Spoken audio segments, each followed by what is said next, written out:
talk about the VOD and the silver screen. Kevin and Tom and Joe know all there is to know, from masterpieces to deep fried tacos. And if the movie sucks, you might hear them say, there's no telling where the guys will take you.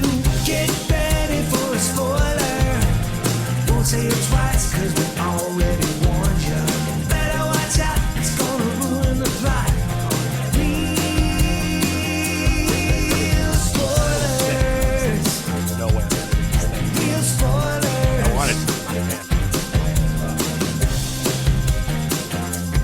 Okay, cool. Real spoilers. Broadcasting from the lush but not lavish studios located in the basement of the O'Keefe Institute for Advanced Film Snarkitude, this is Real Spoilers, episode 726, A Man Called Ottawa. Oh, that sounds right. Sure, why not?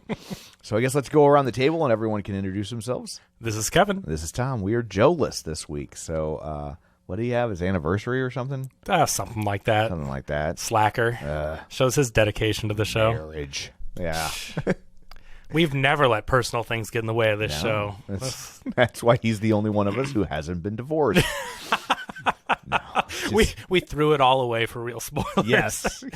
And our love. Yes, my first wife was an absolute angel, and I regret the failure of that marriage ever so much. Nothing will get between me and Tom in this show. Yeah. I was deathly ill 2 days ago, and I said, I have to get over here to do the show. Yes. I was like, COVID be damned. Yeah. I did take a test. I'm negative for COVID. Just very bad food poisoning. And I'm just negative in general. There you go. Exactly. And our two negatives turn into a positive. How about that? And that's your show. And 3 rights make a left. So, yeah. And if Joe was here. Yes. Then if we were in Germany.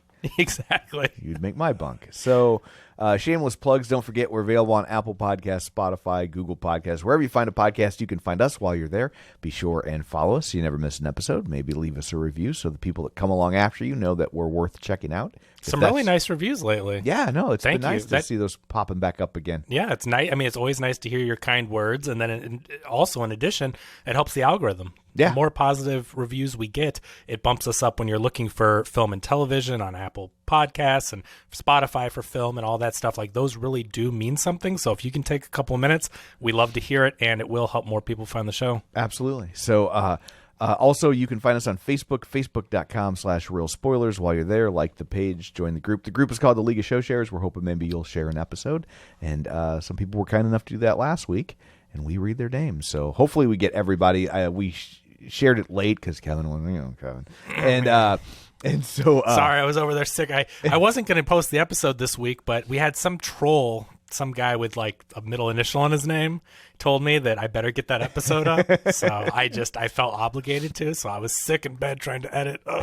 So if I miss any curse words or anything, you're welcome. I know you all love that. They love it when you miss a curse word. And like I said, we're ducking and dodging the FCC every time.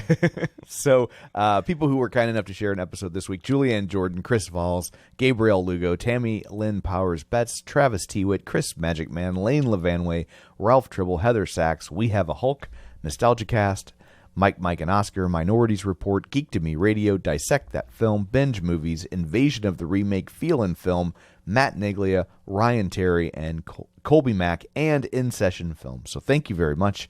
We greatly appreciate that. And finally, don't forget we have a Patreon where for $5 a month you get all sorts of bonus content, and we like you a little extra. So there's all that. Let's dig in to A Man Called Otto. All right, so this film is actually an adaptation of a book. They had made a Swedish film called A Man Called Ove, which is the title of the original book. Ove or Ove? I think you call it Swedish like works. I think you say ova, or ovary. So it's based on a 2012 novel of the same name by Fredrik Backman, and it is about a grumpy old man, very much like this one is.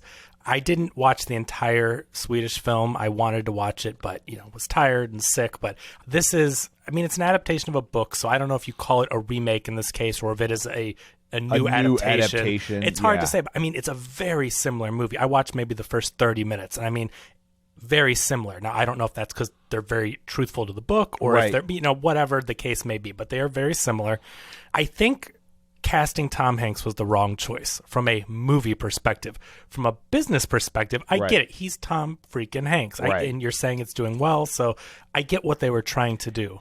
But you spend the whole movie being like, why aren't you Clint Eastwood? Yeah, I mean... Although Clint Eastwood has kind of made this movie 5 times at this point. Yeah, but I mean, even when Tom Hanks did an interview with Stephen Colbert, Stephen Colbert says, what are you doing in this movie? And he's like, I'm the cranky old man that get off my lawn. That's the first thing he says. And it's like, get off my lawn is from Gran Torino. Right. That's the only reason anyone says get off my lawn. It's Gran Torino. Well, people said it before that. I know, but yeah, that's what they're, but when you say cranky old man, get off my lawn, we all know that because of Gran Torino. And that's kind of what this movie is doing. And Clint Eastwood does that.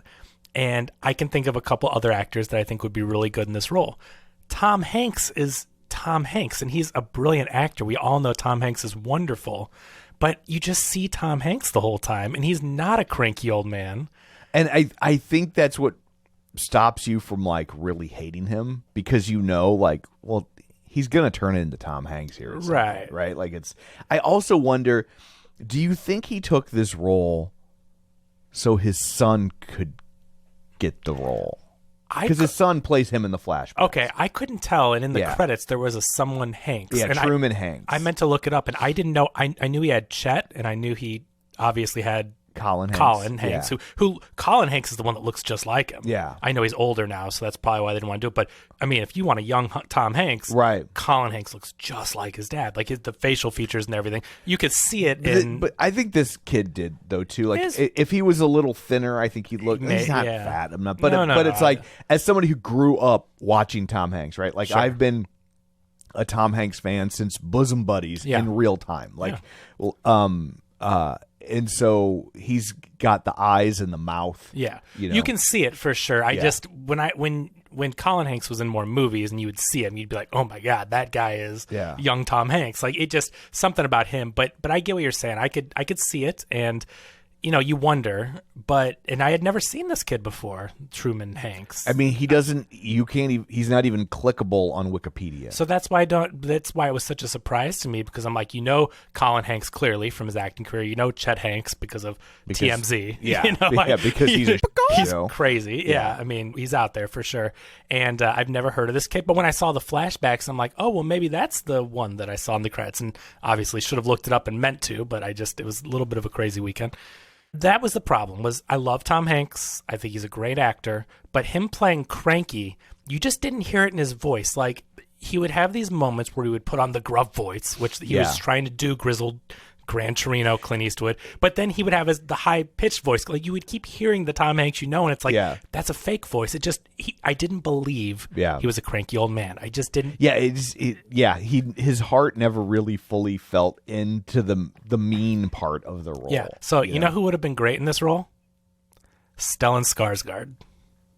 I know the name. But... You know him from a ton of things. He was just the bad guy in Dune, the big fat guy. They put him in he's the big fat guy in Dune. Okay. He's the scientist in Thor that helps Natalie Portman. Okay. But at the same time, they wanted a name. So he's in the Star Wars. But nobody's like, let's go see the new Stellan Skarsgård movie. But he's those words have never been said until this very moment. Okay, so I get it. We're not talking about business, but that's what I prefaced with, not from a business standpoint, but he would play a great cranky old man that could be lovable in the end. Another one, you've just seen the Banshees of Inisherin. Brendan Gleeson would play another. I mean, he's a crank in that movie, but he can also play lovable and funny. But again, I think if you gotta bring somebody that's got a marquee name.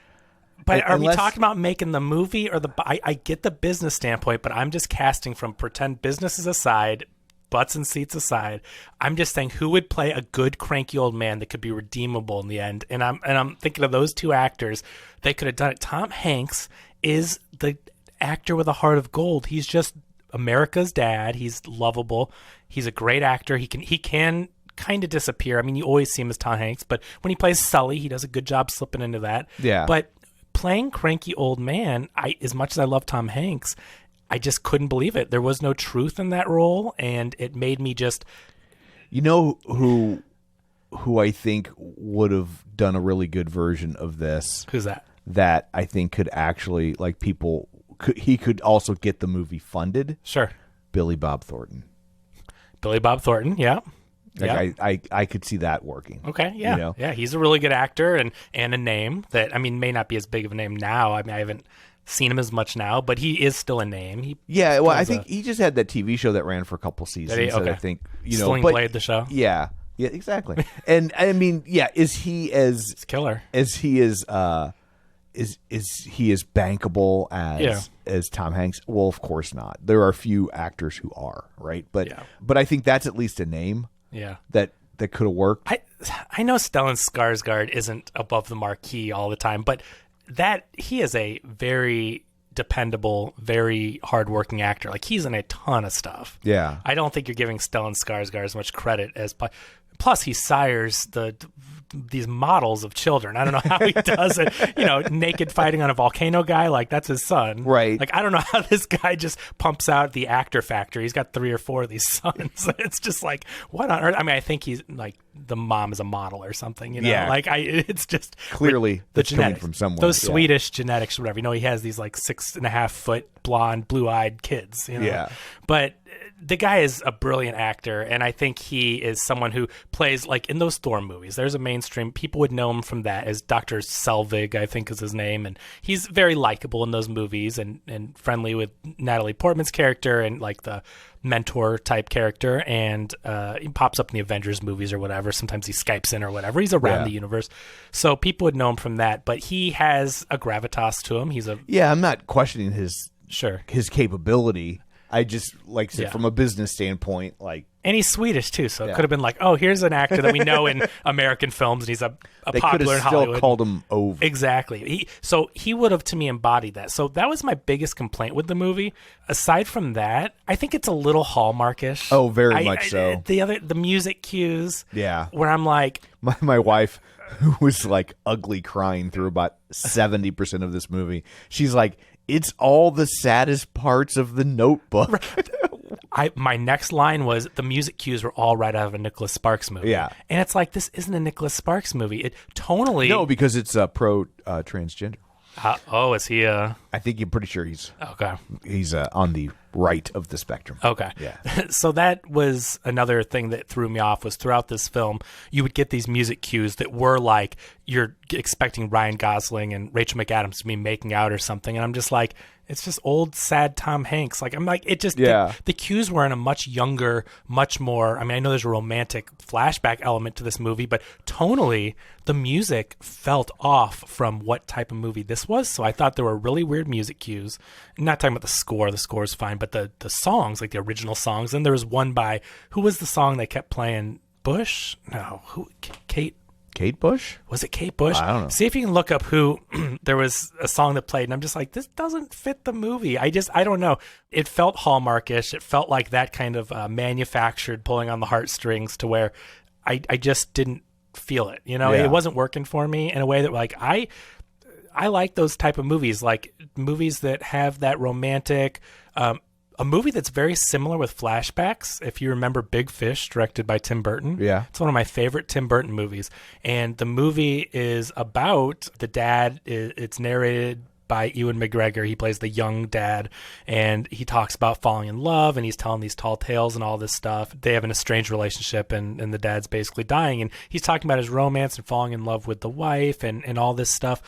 And that's like a romantic flashback about the older guy looking back at his younger self and everything. And I don't know, like, that type of movie is a very similar story in the way that it's trying to get you to feel emotional, and the love story. And, so it's not like I'm against telling these type of movies or flashbacks about romances, but every time they went back, there was something that it was just like dull. It was sterile. There was something that just didn't click for... Yeah, the movie's got, like, visually a very kind of point and shoot feel to it. Like, it doesn't... I feel like it would have worked better if it went a little bit more art house and a little bit more grounded. Yeah. Because it's a very manipulative movie. Yeah. Which at the same time is a little unfair, because all movies are manipulative, right? Like, that's the whole point. Like, all movies are trying to make you feel a certain way, ergo they're going to manipulate you. But I felt like on this one you could really see the strings when they were pulling them. An example of a movie that's manipulative, especially from an emotional standpoint, is super effective, and you never really see that the strings they're pulling, right? And this is a little unfair to use this as a reference point because it's like one of the greatest movies ever, but it also is an example of a movie that is clearly emotionally manipulative, but does it exceedingly well. It's a Wonderful Life, right? Sure. And kind of and this movie is It's a Wonderful. I mean, kind of. When I was watching it, I was thinking this is a spiritual remake, or the story they're trying to tell. It's the same thing. Right. Look how you affect other people. I mean, this is It's a Wonderful Life. Right. It's the exact same moral play. Right. I'm going to kill myself, and instead of him being dead and seeing his life, I mean, Christmas Carol, right? It's the same. Instead of, they're showing it in a little different way, but he's seeing, how many lives do I really affect? I can't kill myself. I mean, it's the same thing. Right. And so that place, the movie's so good about you never feel like it's pulling on your heartstrings even while it's doing it. It's just a classic misdirection. And so this never feels like it's even attempting misdirection. As soon as they showed the quarter, I was like, well, that's significant. Of course. There was nothing subtle about it. No, it's as soon as he picks up that quarter out of the thing, I mean, it's sitting in a dish, that is going to come to play. They do plant a lot of stuff like that. There are some elements in this film. I mean, we should say, trigger warning, this is a movie about suicide. And suicide and suicide and suicide. So, I mean, and there are dark comedy elements to it because essentially, and again, if you're susceptible to anything around suicide, maybe tune out, because this is what the whole movie throughout it is. The man called Otto is trying to kill himself. Right. He makes multiple suicide attempts throughout the film. And they do play it. The movie does have a good, at the heart, there is a message that is good. Right. But they do kind of play up these comedical moments of him, their failed attempts at suicide. He keeps trying to kill himself, and we find out why, but he keeps trying to, and it keeps failing. The movie opens with him going to a store, like a Lowe's, Beaver Buddies or something. Yeah. With Busy Beaver. Busy Beaver, yeah. And is that guy one of the SNL, It's John Higgins. Isn't he one of the SNL new digital short guys? We always forget, don't delete. I can never remember what the hell. I love those guys. Yeah. I'm like, please don't destroy. Please don't destroy. He's one of those guys, right? Yes. Yeah, they're great, and I wish I could remember their name. I always forget please don't destroy. I'm going to remember that now. So anyway, he goes to the store, and he's trying to buy rope, and he's cutting it himself, and you get right off the bat that he's a big grump, and he's like, what do you think, I'm going to cut myself and bleed all over your store? And Higgins is like, no. And he's like, well, then I don't need your help. So that right off the bat, you can tell he's antisocial. He's a big grump. And I'm like, but these days, that is what they're worried about, and someone would do that. Right. So, they got to help you. Even if you're a big grump, that's the point where you'd be like, sir, I have to do that. We're liable if you, we don't think that, but... Even if I believe that you're capable, you can't do that. Right. You can't take that risk anymore. So, nowadays, they wouldn't even let him do that no matter what he says. But anyway, he's a big grump, and he goes to the checkout, and it's rope by the meter, and he has 5 feet. Rope by the yard, and he's got 5 feet. Sorry, I didn't remember what country we were in. Yeah. So he's got 5 feet, and he's like, I want to pay for 5 feet, and he's like, it's by the and a couple of dark comedy elements at play here. So at first you don't really know what the rope is for, but he's arguing over it's 99 cents a yard, and he wants 5 feet, so he wants to save 30 cents. Yeah. So he's arguing about this. He gets the manager. It's the assistant manager is there, and she's young, and she's just a kid, and he's grumping about that. Whatever. So he tries to save his 30 cents. He goes home. We find out that rope is to hang himself. Right. He was arguing over 30 cents that he wanted to save before he ended his life. Well, he's also very meticulous, right? Because he's an engineer. Yeah. I'm assuming he's supposed to be somewhere on the spectrum. That's how I took it. Yeah. I was going to ask. I mean, I don't know. They never say it. And I don't know about the book or whatnot, but he does appear to be on the spectrum. Yeah. That's the way that way Tom played it, I think. Yeah, but I noticed there's a trend in movies to have characters who appear to be on the spectrum without ever declaring that they're on the spectrum. That way they don't have to worry about getting picketed. Gotcha. But but he's very meticulous because like he also calls and like turns off all of his utilities before he's about to kill himself, which is like but I think to me, like, and especially since that's not a point, any kind of diagnosis or anything is not a point of the script, to me that's a comedy element. You know, like why do you care about 30 cents if you're going to kill yourself? Like, I get his background and that he's meticulous, but again, that stuff doesn't matter if you're dead. Yeah. And he has no next of kin. Nothing should matter. So like they plant these little things that are like dark comedy, and then he eventually tries to hang himself, jumping ahead a little bit. But when he does try to hang himself with the rope, it breaks, and he's just like, oh, they just don't make these hooks. They can't make a good eye hook like they used to. But when he falls, he sees a coupon for flowers and he clips it. And I laughed at that. And I'm like, that's... I mean, he just tried to kill himself and he landed and saw a coupon and clipped it. Yeah, and the way this movie's made, I could never really get a bead on if that part is poorly written or if they're trying to tell us that he really never wanted to kill himself. Because we know that he's this really good engineer. He's great with fixing things, and it's like, if this guy wants to construct a way to hang himself, he can do it, right? So you're right. You think it would be a lot more efficient. Is that a larger sign that he doesn't want to do it, or is it just it served the narrative? So it, you know what I mean? I could never. He gets so close in all these attempts. Like these attempts attempts are. I mean, that's why it's dangerous to attempt suicide, because you might change your mind, but like you could still pull it off. But I don't think until the turn of the character, I don't think he ever changes his mind. Like, I know he has stuff to do, and because of his meticulous nature, he goes on with his day because he has stuff to do. Right. But to me, I feel like he really wanted to. So, and then in that case, it makes me feel like it's a plot hole, because if this guy wants to kill himself by hanging, he can do it. Yeah. Right? Like, he's smart enough. Like, if I tried to hang myself, I would totally fail at it. Yeah. I can't even change the wipers on my car, right?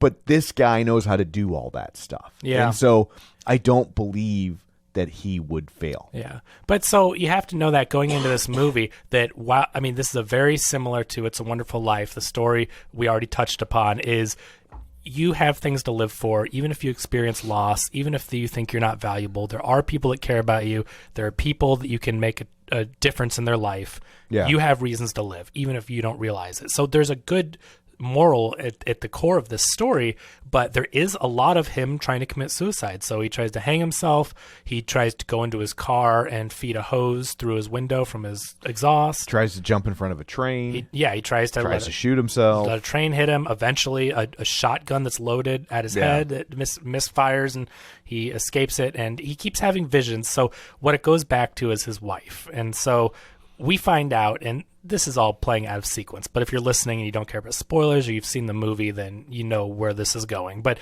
we keep having these little glimpses of his life with his wife. So they have a meet cute at a train station. We see a flash of a woman who drops her book, and then he chases her down, and he goes the wrong way on the train, but it's to give her book back, and he doesn't have a ticket.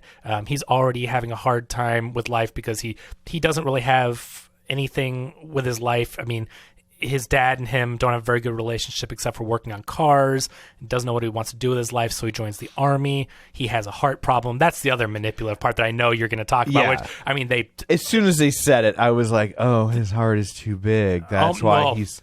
Yeah. That's the twist. That's at the very end. And they say it at the beginning because they say he has an enlarged heart. Oh, I thought they just said like the medical term, but they don't like say. No, they say enlarged. And oh, well, okay, because then I forgot that, and I thought it was just a medical condition. Because when they say at the end, I almost laughed, and I did not that you're supposed to, but I'm like, this is ridiculous, right? And I mean, the character too.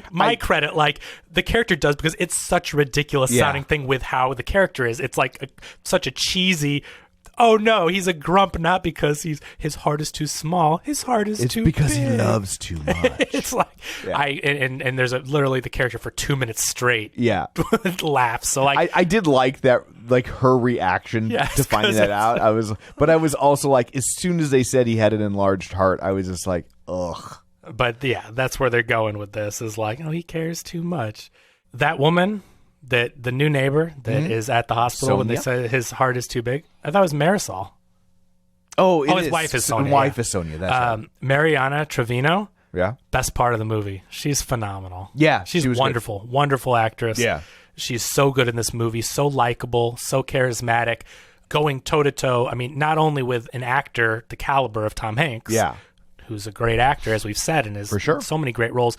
I mean, she goes toe-to-toe with him, and she puts this Grump, the character, in his place, and it feels organic. She feels like someone who's lovable but doesn't put up with crap, right? Right. She's a very caring, very lovable person, very nice. The thing I would have liked to have seen with her character is some indication as to why they cared about this dude, because they instantly were like wanting to help him. Good people. I just she and her husband took me as just. But you could good. be good people and just be like, well, if that guy wants to be left alone, I'm going to leave him alone. Like I'm not saying you got to be mean to him, but I was just surprised. Like they were making such a concerted effort to become a part of his life. Yeah, the way that I read that was, I mean, and this is a thing that we've gotten further and further from in society today. I think there was a time, I mean, and you probably remember it more than me even, but there was a time when you were a good neighbor and you introduced yourself and you wanted to be friends and a neighbor would do anything for a neighbor, and that's just the way that it was. And so this family, it's a mom and a dad and 2 daughters, move in, and immediately the dad is a doof and just kind of a goofball, a lovable goofball. And well, he's like a modern man, right? Like he doesn't know how to fix anything. Yeah.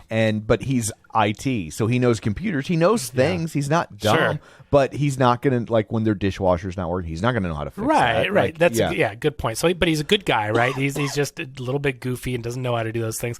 He's trying to back up a U-Haul trailer from their move, and he doesn't know, the way that you have to turn and how the trailer's going to adjust. So he keeps backing it up onto. I wouldn't know. Right. I would have no way. I wouldn't have I would not even have attempted that. And so you don't play enough video games. If you Yeah. play video games. But like Tom Hanks' character is like, well, how do you not know this? This is something everyone should know by the time you're 40. And he gets in the car and he's like, automatic. That's not a car. Yeah. Right. So like, he's very old school, very engineer, like you said, and he knows angles and how to do all this stuff. I'm surprised because he drove a Chevy Cruze. I'm like, do they even make those with a stick? It's so hard to find a stick shift anymore. It is. They hardly make any. It's very hard. And now it used to be an upcharge for automatic, and now that automatic is so standard now, sometimes you have to pay more to get a standard transmission. And it used to be. Is yours a stick? Oh no, I don't know how to drive a stick. Okay, yeah. gotcha. And it used to be that sticks were more fuel efficient. Yeah, sure. And you could shift at all the RPMs. So right, and that's not true anymore because the computers are better than you. Absolutely. And so they're robots. Like you can't, no matter how good you think you are, like Tom Hanks may think he's a pro, but there's no way he's not going to be better than that computer, which is why, because like you're hard pressed to even find sports cars that are stick shifts anymore. Yeah, right. Yeah. No, it is very hard, especially on high end cars. Like you'd think if you're spending $90,000 on a new Corvette, you want a stick shift because it's like it's a sporty, fun car, but it's like hardly any of them are made. They all have the paddle shifters, like so you can pretend you can shift when you want, but you're not actually doing it. It's just role playing. You can make fun of D&D nerds all you want while you drive your Vet, but you're just role playing. Yeah, it is. It really, and like I always said, like there's no, if I'm getting a sport car like that, like a high end, I'm not getting an automatic. Like that's the fun of it. My Mustang was a stick shift because that's like I wanted. The I never learned how to drive a stick shift, so like I wouldn't want one. Yeah, the dad is trying to back this thing in, and Otto is just like, this is ridiculous. Get out of the car, and he needs autopilot. Exactly. Yeah. See. And so he's, he pulls forward, he backs it in perfectly and parallel parks with the trailer and everything. So the family wants to thank him. He sees this all from out his window as he's trying to hang himself, by the way. And then he goes out and helps him, goes back in, and basically goes back to hang himself. Right. And then they come over with food. And it's that kind of neighborly, we just moved into the neighborhood and, you helped us, so here's some food that we made. And they're just very much your prototypical, it's a thing that's gone by the wayside now, but you're good, friendly neighbors.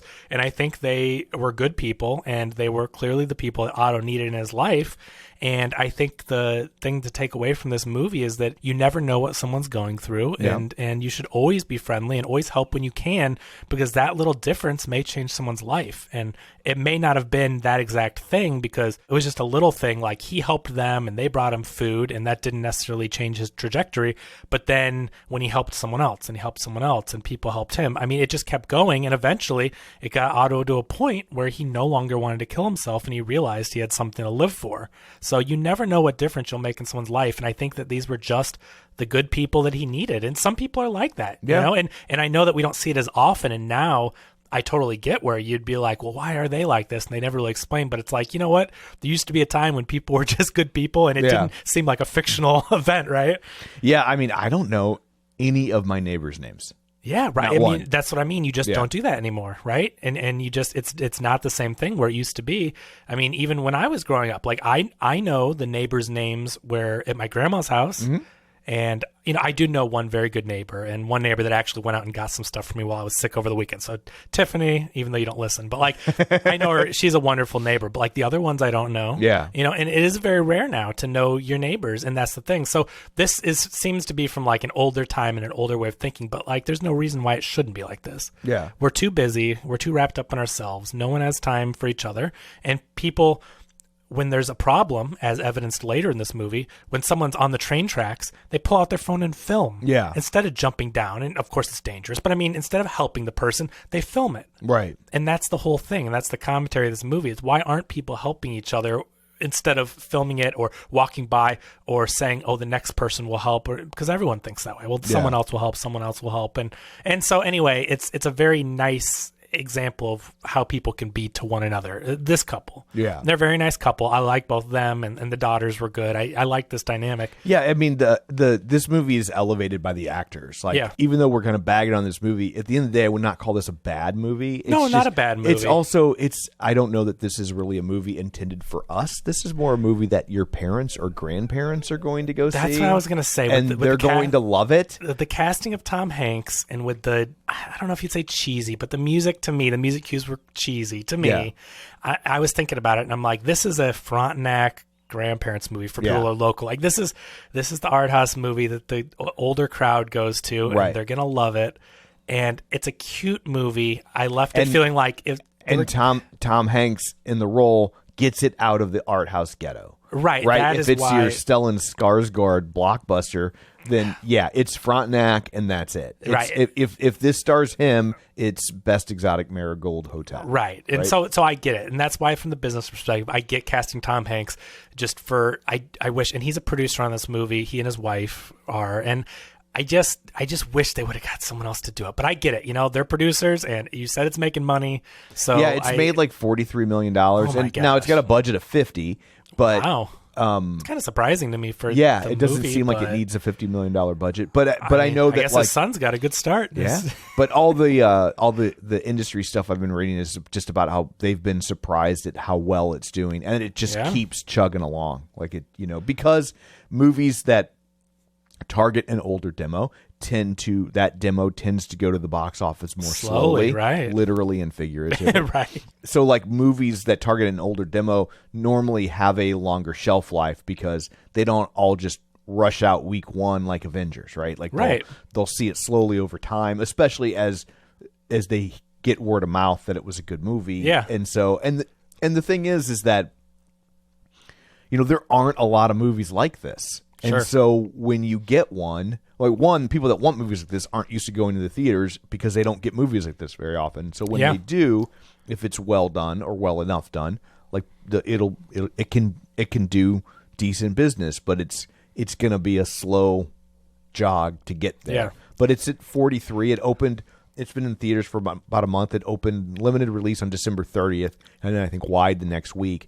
But it's just been kind of slowly getting there. It kind of reminds me of there was that period for a while where January always had your kind of your pro-military movie. Oh, sure. Right? American Sniper. American Sniper. You had The Lone Survivor. Mm-hmm. I think that's about the time that like 13 Days came out. But they just kind of kept dropping these military movies in January. Which was a good Michael Bay movie. I'd rather see Michael Bay make more grounded movies like that than the Transformers ones, right? Because I watched the movie and I'm like, that's actually a really well-made film. Yeah. But this seems to be kind of maybe filling that role. Yeah. Yeah, definitely. I could see it.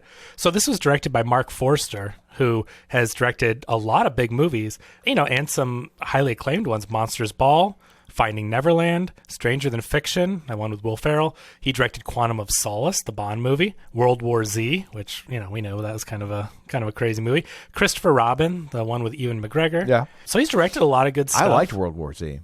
Yeah, I mean, it had a messy production. It had a very troubled production, and I think that it's interesting in that they did all those reshoots, and the back half of that movie gets smaller. Yeah. But I thought it got better. Yeah. Pepsi machine. Yeah. Front and center with the reshoots. How they paid for it. I know, that Pepsi machine in the hospital. I just always think about it. It's so hard not to. It's like the Bud Light truck in Transformers 4. I'll never forget that. Yeah. It crashes and spills on the ground, and Mark Wahlberg picks one up and like turns to the camera and drinks a Bud Light. IHOP and Man of Steel. Yeah, exactly. They just kind of messed that movie up, though, with that whole through line with the what's the pilot, Jack from Lost with Matthew Fox. Yeah, they completely cut his role. I mean, he's terrible in the book and what he was trying to do, but like by cutting that out, it's a big part of the plot. And, with him. They also, I think, failed in that movie by changing the narrative structure. Like, part of what made World War Z so cool was this documentary feel it had to it, the book. Right. The book. And so it's like by moving away from that to just tell a zombie story, it made the scope smaller. Like, World War Z is essentially based as a riff on a book by Studs Terkel called The Good War. Okay. And The Good War, this is going to sound like an eat your vegetables thing, but cannot recommend this book highly enough. Okay. It is riveting. It's an oral history of World War II. He interviews people who actually lived through World War II. And so, I mean, he'll interview soldiers. He interviews the girls that stayed at home. And he'll interview like the hookers in France. Right. Like, I mean, which is great to get the perspective from so many different people. I love that. I always think about that. How I'm surprised there aren't more documentaries or interviews about things that aren't with like just the people directly involved with things, but on the peripheral, how are people interpreting things and seeing things? And I think he also talks to. It's been 25 years since I read the book, but I think he also talks to generals and things like that. Like, but a good mix of people, He taught when they dropped the bomb on Hiroshima, he talks to people that lived through that and the horror of it. But then he also talks to the people who were on a boat getting ready to go launch a land invasion in Japan they were just like, oh, thank God. Right. They were like, there was no way we were going to win that. Wow. And so it's fascinating. Gotcha. And so World War Z, if you've never read the book, is similar.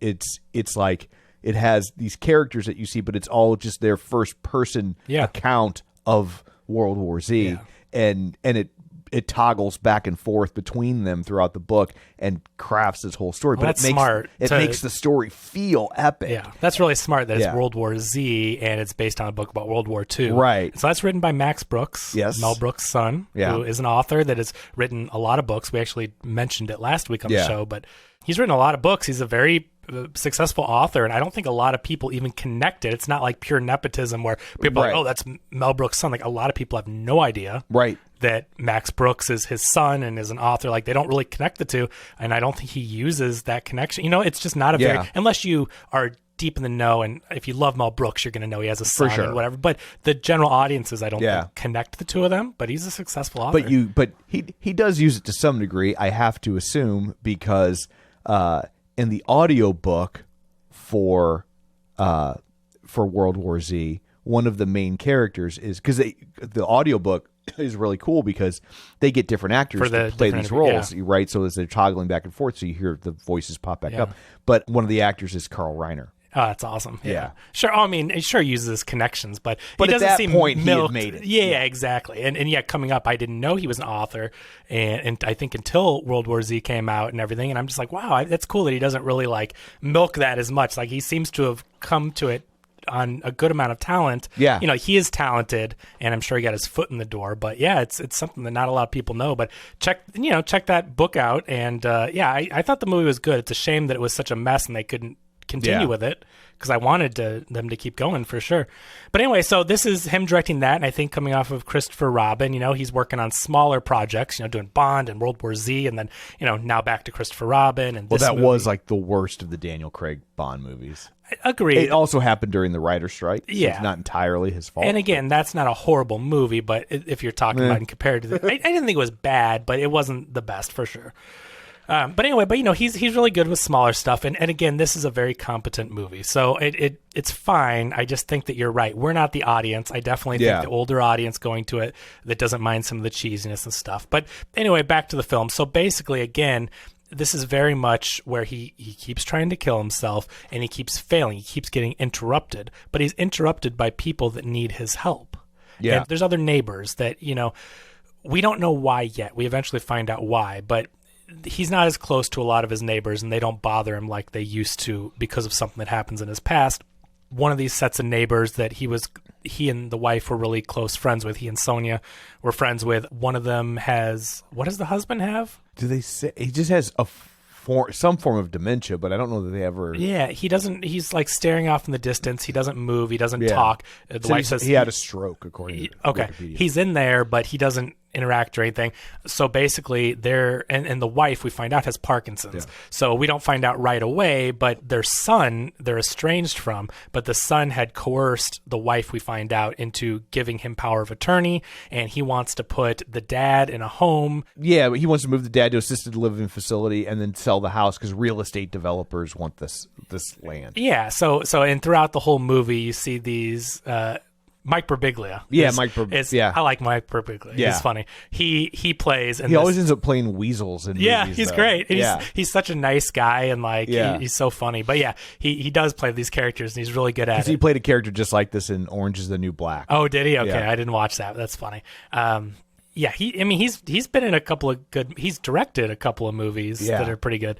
What was Sleepwalk with Me? Sleepwalk with Me. Yeah. What was the other one he did?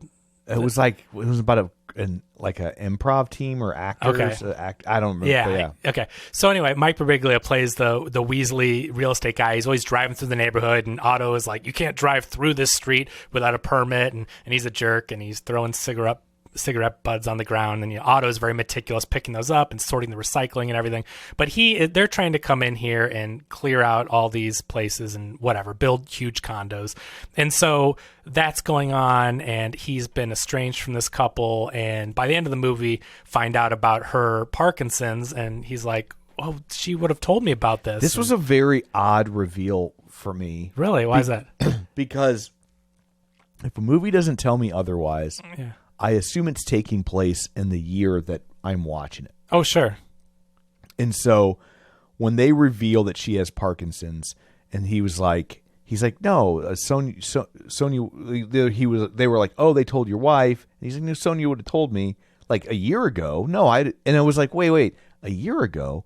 But the wife died in 2018. So clearly this movie's taking place in 2019. Yeah, because we see the gravestone. We see the gravestone. It says 2018. And so I just... Must have been filmed before the pandemic. No, they started filming it in 2022. They wrapped shooting on this in May of last year.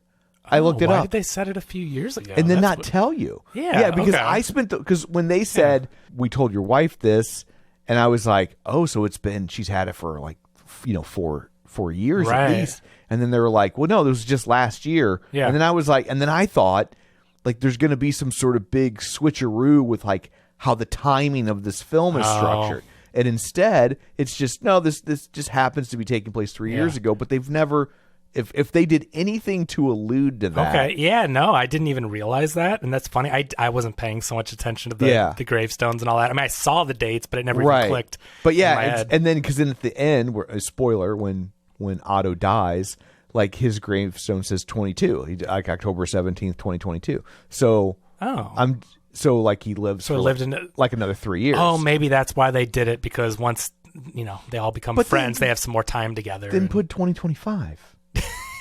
Yeah. No, I don't really understand that. And I don't know if it's because with the way the timing worked, then it's like if they'd have backdated all the times and it would have all been during the middle of COVID, and then what does that mean? I don't know. But it was just like the timing of that. That's true. I got very confused. That is true, though. So there is a couple of years if a movie takes place in 2020 through 2022, you have to deal with COVID. Right. So I can understand them setting this around COVID so that no one has to wear masks. It'd be very unbelievable to not address it. But then I'm like, then just give us a heads up that it's 2019 or something. Sure. Or some sort of visual clue so I know. More than the gravestone. Yeah. Okay. So, because when, like I said, if you don't tell me otherwise, I assume the movie's taking place in the year that we're usually watching. do, yeah. If there's no, that's a good point. I bet it just has to do with COVID, and I mean, I got to give them a little slack. Like, it's just the COVID stuff's messy. It's it's very. My first thought was the same as yours. I'm like, oh, has this been sitting on the shelf? I just figured it. Yeah, I figured it was, but okay.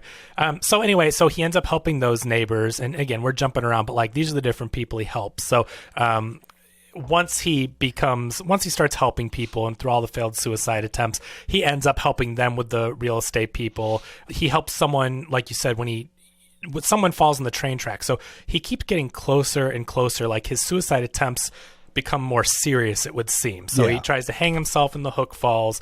He tries to he goes over to the couple that we're talking about now, and he's like, I'll help you with your heat if you give me my hose back that you borrowed a long time ago. Yeah. And then he kind of has this, like, the husband can't talk, but he's like kind of telling him like, he's grumping with the friend and whatever. And then the guy actually holds onto the hose. Like, he doesn't move or do anything, but he's so mad at Otto, he like holds onto the hose. I took it as he knew what he was doing. He was trying to stop him. No, I know. Like, he doesn't do anything, but then he's so mad with Otto and what Otto says, he actually holds the hose, which is another like kind of comedic element.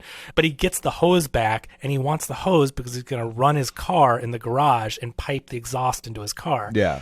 So then that is stopped, though, because Marisol comes and starts banging on the garage door, and he's like, oh, what? And the husband who borrowed his ladder, the husband's always borrowing tools because it's that stereotypical, like, he doesn't know anything, he doesn't have the tools. You know, he wants an Alvin wrench, and he says, like, the husband doesn't know a Allen wrench from a chipmunk, and because he calls it an Alvin wrench. An Alvin wrench, yeah. And so he's borrowing his ladder, and then he's borrowing a ladder to open a window. He falls off the ladder. Marisol's like, you need to drive me to the hospital. And Otto's such a grump where he's just like, you know, I can't do that, whatever. And she's like, Otto, stop, listen to me. My husband is in the hospital or in an ambulance, probably dying. I don't know how to drive. Will you drive me? Yes. And she's like, okay, I'm going to go get the kids. And he's like, the kids? Like, he's just put out by everything. Yeah. And she's like, Otto. So anyway, so so that attempt is foiled. He goes to the hospital.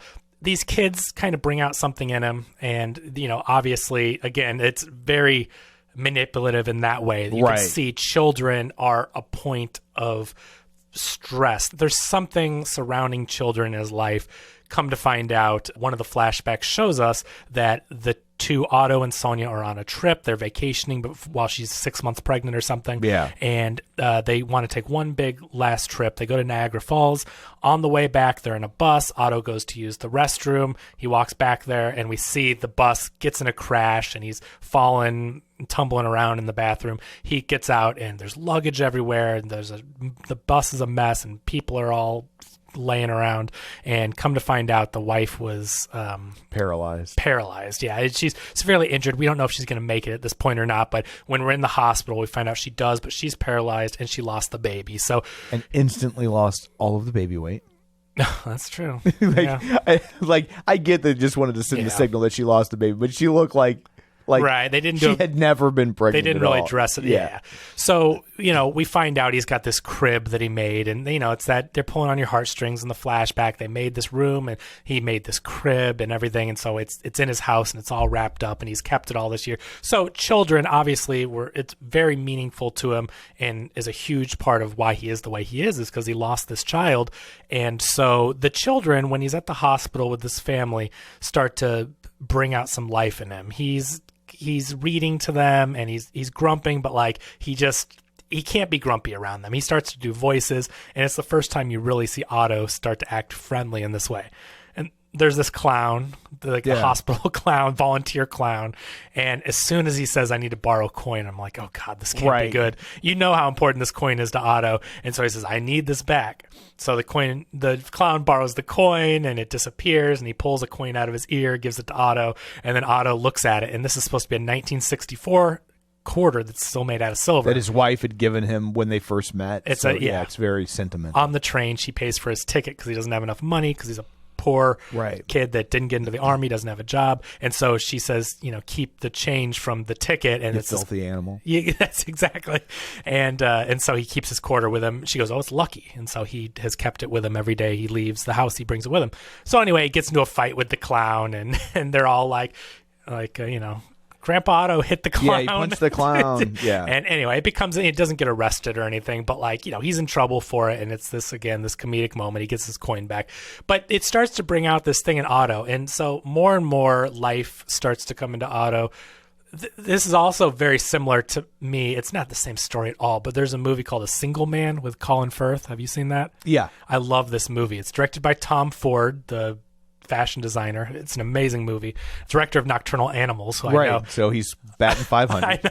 I was so excited for that movie because I love A Single Man. I mean, it is a beautiful film. I've heard that about you. Oh, yeah. Only the single ones, though. Yeah. I wouldn't want to. Yeah. So it's a phenomenal film. See it. But this is a man, Colin Firth, who has lost the love of his life in a car accident and wants to kill himself. Okay, wow, this is more familiar than I actually thought. And maybe that's another reason. I've seen this movie, and I've seen it so much better. Right. That is one of my favorite movies, and it was my favorite movie of, I think, 2008 or 2009 when it came out. So I've seen this movie, and so beautifully done. That movie is a piece of art. It is beautiful. He takes the color out of it, and this man who has lost love of his life, he's contemplating killing himself, and more people come into his life, and color starts to come into the film, and it's beautiful. And Julianne Moore plays a friend, and she's he's a part of her life, and he starts to find reasons to live again. So again, it's a very similar storytelling dynamic, and go watch that movie. That's my video recovery. Instead of this one, go watch that. But anyway, so you've seen this, and so he starts to have people come into his life, and he's helping them, right? He's helping the husband, he's helping this couple, and he's finding reasons to live. And we find out the backstory with the wife. And now this family with the two daughters, we have to mention Marisol's also pregnant, and she's going to have another child. And so he's finding reasons to stick around. Does he help any? The trans kid. Malcolm. So we find out that the wife, Sonia, was a teacher, and she was this great person who you can tell gave meaning to Otto's life, because Otto was lost before he found her, and really gave him something to live for and gave him meaning into his life.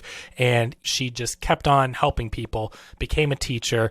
And this kid, Malcolm, who leaves his bike, in the pathway or whatever, there's a bike rack, but Malcolm stops to deliver something. What is he delivering? I can't remember. It's like ad circulars for I think like a local restaurant. Is that what Otto's throwing away bundles of them? Yes. He's picking them up. Okay. Or recycling. Sorry. I would never say Otto is throwing away a paper product. That's why if it was Clint Eastwood, he would not have been recycling. Exactly. They would have removed that. Yeah. And the trans kid Yeah. from the screenplay. So Malcolm has stopped. He's putting the flash flyers on the door or whatever, and parked his bike on the side, and Otto takes it and is going to put it in the bike rack, and Malcolm's like, hey, that's my bike, give it back. And he's like, it doesn't belong there. And he's very grumpy, get out of here or whatever. And later on in the film, we find out that Malcolm is trans and has had a hard time with his family, as you would expect, as a lot of people experience. And Otto starts to help him with things like fixes his bike.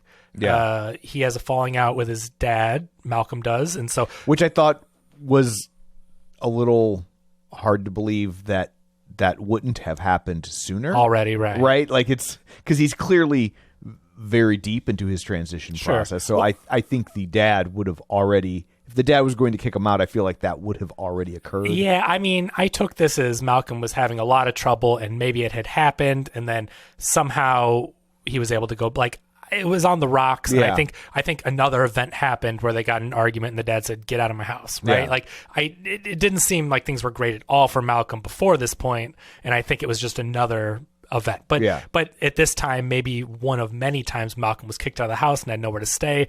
And so since Otto had shown him kindness and helped with the bike, he comes by, and this is another interruption. At this point, Otto is trying to kill himself with the shotgun. Yeah. So we went to the car, he hung himself. In between here, train tracks. He's contemplating jumping in front of a train before he can kill himself with the train. An old man stumbles into the train tracks. He has a heart attack. Oh, he has a heart falls attack. On the track. Yeah. And then Otto pulls him out and saves him. And this is where you get the social media stuff where people are filming it, and you get the social media journalist who Otto becomes somewhat of a local hero, but doesn't stop to, like, obviously take any credit or anything. But Otto, after he pulls the old man out, stands and just looks at the train and is about to kill himself. But Otto, every time he's going to kill himself, sees these flashbacks to things the wife says. And the wife says in this part, he remembers, like, give me your hand. And there's a guy on the side of the train saying, give me your hand. And he pulls Otto out at the last second before he can get hit by the track and is like, what the heck are you doing? And Otto gets out of there and books it. So there's that moment where he tries to kill himself and is saved by that. And then this time he's got the shotgun and he's got tarp all around his house because, again, he's still trying to, like, preserve his home and all that, even though it has no meaning, no one to pass it to or whatnot. But he's about to kill himself, and Malcolm comes to the door and says, hey, I had nowhere else to go. Me and my dad had this falling out. Can you help me? And he finds kindness and says, okay, you can go into Sonia's study. She had a couch in there or whatever. So he keeps helping these people. And then I think it comes to be where the old neighbors are about to get kicked out. But there's a point where we get the flashback with the child with Sonia, and they lose their child, and the neighbor's going to get kicked out, and something clicks where he finally decides, because he talks to Marisol. Oh, he has a breakdown in the street, right? He like collapses in the street, has some sort of heart episode. Yeah. It's with Mike Birbiglia, right? He's talking to he like runs him out. Yeah, because he has information on all of them. Yeah, somehow this company, the real estate company, is getting into people's medical records and using them against them because they know that he's got this heart condition, and they know that the old couple, because that's when they figure out when the real estate guy knows that the woman has Parkinson. He's like, how he didn't know that, and he's like, wait, how do you know that and I don't? Yeah, one else knew that. And that's where we have the time confusion for me. And then I think immediately following that, he has a heart attack in the street or some sort of heart episode, and then he goes in the hospital, and Marisol finds out about the enlarged heart, and then that is all before the social media and the old he has the heart attack after he helps them, and they're on the news, and he's walking away. And he has the heart attack, and there's all that stuff. Like, he saves their house first. So he goes into his house, and Marisol, like, he's so freaked out. He's having an episode, but he doesn't have the heart attack yet. But he's so freaked out, and the medical information, all that stuff. He closes himself, and Marisol's, like, banging the door trying to come in. And this is what really freaks her out. And then when he learns that the old couple is going to lose their house, the goofy neighbor that's always jogging, Jimmy, comes by and tells him, and he finds out they're going to lose her. Did you watch Mindhunter? I didn't, but this guy looked familiar. He's also in Umbrella Academy, but he's Ed Kemper in Mindhunter, like one of the creepiest, scariest serial killers. Okay, that's funny. He's such a goofball. Yeah. He reminds me of Danny McBride. Didn't he have kind of a weird Danny McBride? I was getting kind of I guess because I didn't see that because he's so like just genuinely nice, where Danny McBride's characters are always kind of douchey. But he gave me a not Danny McBride vibe of like this goofball character. Yeah. But he ends up telling Otto what's going on, and that's when he's like, why would I not know, whatever. And he's like, I'm going to stop this. I'm going to go help them. And so they basically use the social media lady to come in and expose the real estate company, so they have to back off. And then he has his heart attack. Exactly. And then, it seems like everything's good, and all the neighbors are together, and like, oh, we love Otto, and he's great, and Otto's walking away because, again, he doesn't really care to take credit. And you start, and like he rescues a cat. He hates cats, and then he adopts this cat. So like all these people, the animals, he's helping everyone. And at this point, he's helped all these people, but then he finally has his episode, and this is Chekhov's heart issue that we knew was going to come back and do something. And so he collapses in the street. He's in the hospital. And that's when Marisol finds out. Yeah. And then... I guess what I was trying to think of was before the whole falling out, when he's trying to help the old couple, he's disconnected his phone and everything. And so he goes to Marisol and says, can I borrow your phone? And Marisol finally is done putting up with his crap and is like, you scared me. You had this issue. I didn't know what was going on. You wouldn't let me in your house. No, you can't use my phone because you won't tell me what's going on. And he lays out the whole thing with the backstory, with the wife and everything that they went through in the loss of the child. And he's like, I need to use your phone because I need to save whatever I can't remember their names, the couple. I need to save their house. And I really like that scene. This is the scene where I'm like, okay, I like her and I like what Tom Hanks was doing. I'm like, I was feeling invested in that scene. I wish more of the movie was believable, and I just really liked... it was, like you said, a little less Hallmark. I really liked that scene, though. And she's like, okay, you can use the phone. He calls the social media person. He does all this stuff, saves the house. He ends up in the hospital. The doctor, he says, oh, Miss whatever, your uncle has a heart issue. Did he tell you much about it? No. She says, well, your uncle has this issue. You're next of kin, and his heart is too big. And that's where she has this laughing fit, and where it's like, I did too, because I'm like, that is so cheesy. It's so ridiculous. It is. Yeah. But she does it too, and like, it is so goofy.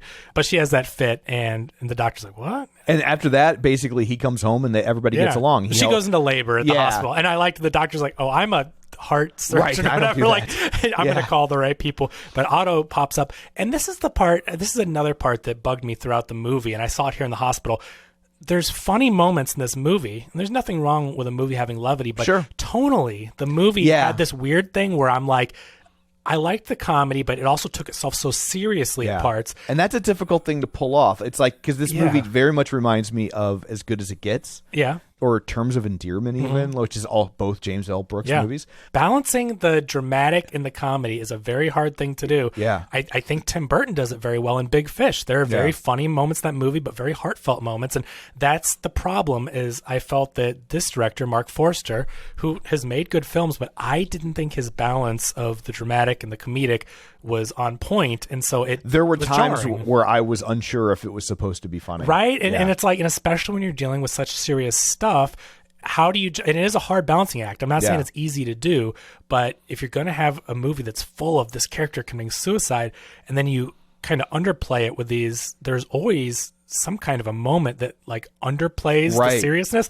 like with the coupon or the hook. And I think that's where it would have been better if it had been more, it would have been easier for those moments to work if it was more grounded and a little less schmaltzy. Exactly. And so and so the hallmarkness kind of throws that off, and it had trouble finding its footing. But anyway, she has the baby, he's welcome to the family, they're all celebrating. He gifts them the crib that he made for his child that was never born. Which seems like a bad idea. Why is that? Well, because I mean, you know how it is with baby stuff, right? Any of that old stuff is no longer up to safety standards. And considering that his wife was killed or paralyzed in a bus crash that hadn't been treated properly in a recall. Yeah. Like, I was just like, a 40-year-old crib? You think that's a good idea? Got, what is it, like? It's made of asbestos and lead paint. Right. But I mean, seriously, from back in the day, what was in the 60s or something? Well, no, because he was Vietnam, so I'm assuming it was like probably early 70s by the time. 70s, okay. Yeah. So yeah, I mean, that's pretty much how it ends. He's accepted into, I mean, he's already throughout the movie been accepted into this family, but he accepts the acceptance. Exactly. I mean, he accepts the abuelo Otto, Grandpa Otto. He's part of their family. All the neighbors love him. You know, and then he dies.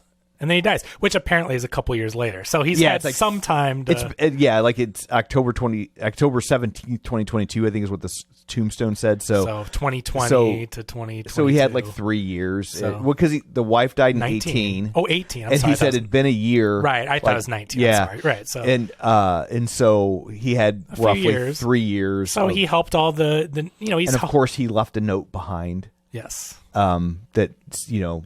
Okay, so he did die of natural causes, right? Yes. He says, like, I didn't do anything stupid. Yeah, because you see him writing the note, like right when he gets out of the hospital. And then you see all the scenes of, like, over the next 3 years.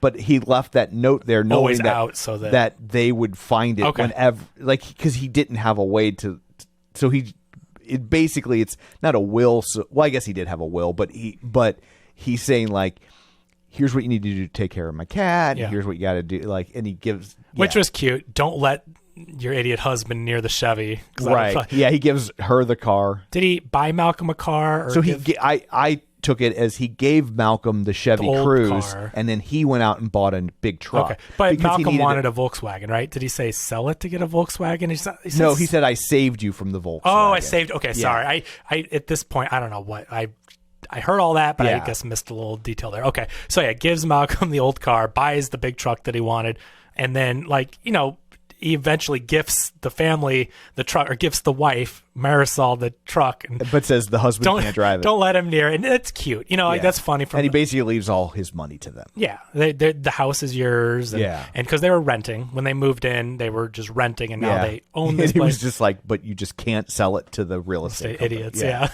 So, I mean, it's cute. It's a nice story. If you're triggered by the suicide stuff, like, there's a lot of it. There's a lot of it. And they do play things for laughs that have to do with it. But I can see where their heart is.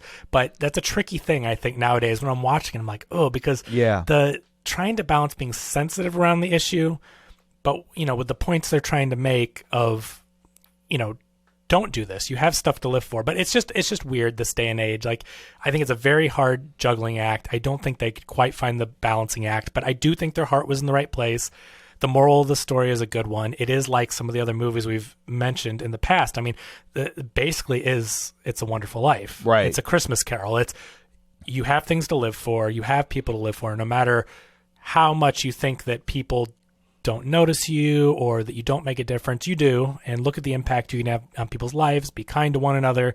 The family is not who you're born into, but the family you make. It's all that stuff, right? Yeah. It's a schmaltzy, feel-good type of movie. I just felt kind of like, after all that, to then kill the character off anyway. So it felt a little, if nothing else, like, say that make the tombstone say, like, 2029. Like, give them more than 3 years.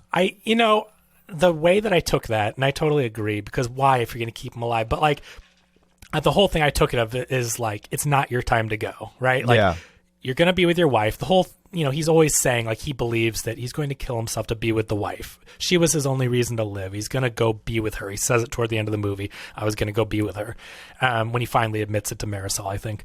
So it wasn't his time yet. And it's to say, like, your time will come, you'll be with her soon. It's just, you have things to do. You have people whose lives you can have a positive change on. The world isn't ready for you to leave yet, but you will soon. And so it was kind of a way to say, like, here, get these few things done and wrap them up, and then it's your time to go. But I do agree, like, I didn't really even need that, but I think they wanted to give you, since he believed that he was going to die and be with her, I think they, like, wanted to get him there before too long. I think that was like their hallmarky way of being like, well, look, he did all this positive stuff, but he also got to be with his wife like he wanted to be with her. And so he finished his unfinished business and then got I just felt like give the character more than 3 years. He could have had more. I didn't even know that he's going to die eventually. Well, sure. I didn't even need that, right? Like, but like the family goes and visits his grave and all that stuff. So they give that little moment. What's that? Neil Gaiman has a line in Sandman where they say something like, no stories have happy endings if you tell them long enough. Yeah. Like, it's like any, like for something to have a happy ending, you have to draw a line in the sand and say, I'm done telling the story, because eventually everyone in the story is going to die. So it's that, the way they end True Grit, the remake. Yeah. Which I think is more faithful. That's what the book does. Really? Yeah. From what I understand, the Coen brothers' True Grit is more of a adaptation of the book than the original film is. Okay. Yeah. But I'm like, because, them and ending movies. Yeah. It's like when they take it one step too far, going to the tombstone or whatever, I'm like, I didn't need to. Why do you, but I think there is a choice to make where it's like, if you're especially trying to have this happy feel good, why even do that? Why just cut it? We know he's going to die and be with her eventually. He's not a young man. Right. But, he's found this family. He's doing all this great stuff, but he's celebrated after he dies like this. Yeah, you could have faded out at the birthday party and it'd have been like, oh, he finally kind of rebuilt a family for himself. Yeah, it's going to happen. So, like, it's unnecessary. But the social media journalist celebrates his life and local hero and all that from the train. So, like, Otto's given this big send-off, and he had people that cared about him, and happily ever after and all that. So, I mean, it's